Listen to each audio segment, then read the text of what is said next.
मऊगंज में शांतिपूर्ण तरीके से अपने अधिकारों की आवाज उठा रहे पत्रकारों के साथ प्रशासन द्वारा दुर्व्यवहार और धमकी की घटना सामने आई है।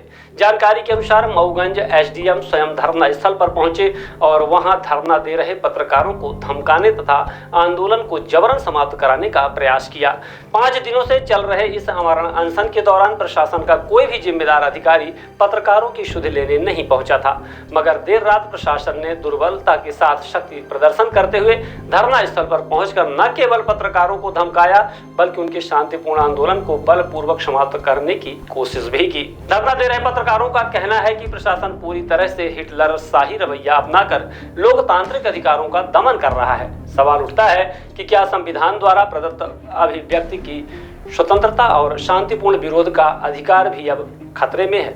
क्या पत्रकारों को अपने हक के लिए आवाज उठाना भी प्रशासन को नागवार गुजर रहा है? प्रशासनिक अधिकारियों द्वारा यह कहना कि धरना जबरन समाप्त कर दिया जाएगा सीधा सीधा संवैधानिक अधिकारों का हनन है। घटना न केवल लोकतंत्र पर हमला है बल्कि प्रेस की स्वतंत्रता पर भी गहरा आघात है।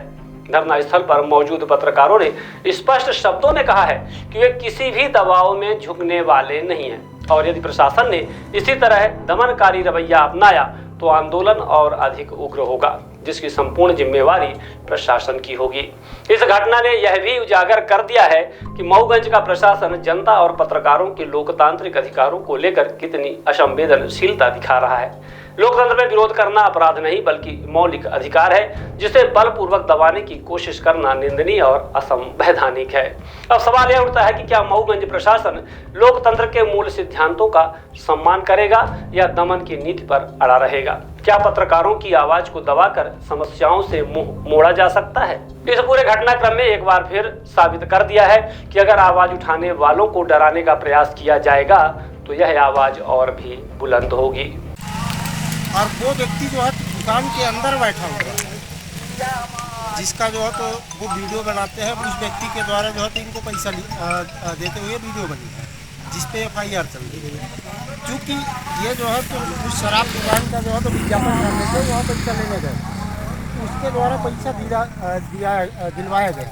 5 महीने पहले की घटना है, 4 महीने उसके बाद 4 महीने बाद इन्होंने जब जगदीश सिंह गए तब मनगढ़ंत FIR किए। आवेदन 3-4 महीने पहले पड़ा था जब गोविंद तिवारी जी वहाँ पर थे, तब कोई FIR नहीं हुई। आवेदन था उसके पहले हमको 50 लाख की। मैं आपसे सिर्फ यही कहना है 17 तारीख को दिए थे, 5 दिन का टाइम दिया था। 17 तारीख को दिए, वो सब मुझे नहीं मालूम, इसमें क्या लिखा था ये भी मुझे नहीं मालूम। सर हम लोगों ने लेकिन कलेक्टर साहब को कल भी बताए, हम लोग परसों भी बताए, डेली बताते हैं 1-2 दिन जाके। वो बड़ा कार्यालय तो वहाँ लिख के रखा होगा, लेकिन मुझे नहीं पता था। जी सर हम लोग अभी आखिरी बार मिले थे जब परसों, तो हम लोगों ने कहा था कि अभी फ़िलहाल जांच चल रही है, तब तक उनको नई गढ़ी से हटा दीजिए, बाकी जांच आप करते रहिए। हम कोई इतनी बड़ी मांग लेकर नहीं बैठे हैं जो पूरी नहीं की जा सकती। सर उतना नहीं कर रहे हैं, बाकी तो ठीक है, टाइम लग रहा है जांच में, हम समझ सकते हैं। हम भी प्रशासन का ऐसा नहीं है कि विरोध करने के लिए, लेकिन ऐसा कौन सा दबाव है? जिसके खिलाफ जांच चल रही है वो व्यक्ति अगर जो है तो वहाँ पे है तो जांच को प्रभावित करेगा, ये तो सामान्य सर हम यही मांग करते हैं कि मतलब उनको तत्काल वहाँ से, है ना? ऐसा आप सोचना जांच का हो। सर जिस संबंधित अगर जो FIR करता है वो कहाँ है?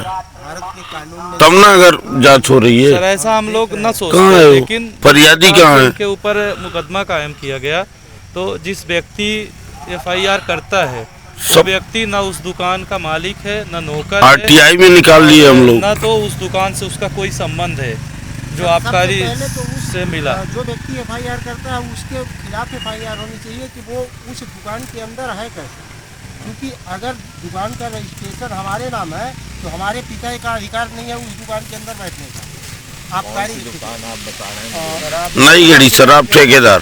नहीं गई जिस व्यक्ति ने FIR, हाँ जी सर, FIR करवाया, उससे जोड़ कर FIR किया, जोड़ कर FIR किया गया है। काल्पनिक है वो व्यक्ति जो है छोटे-छोटे वीडियो।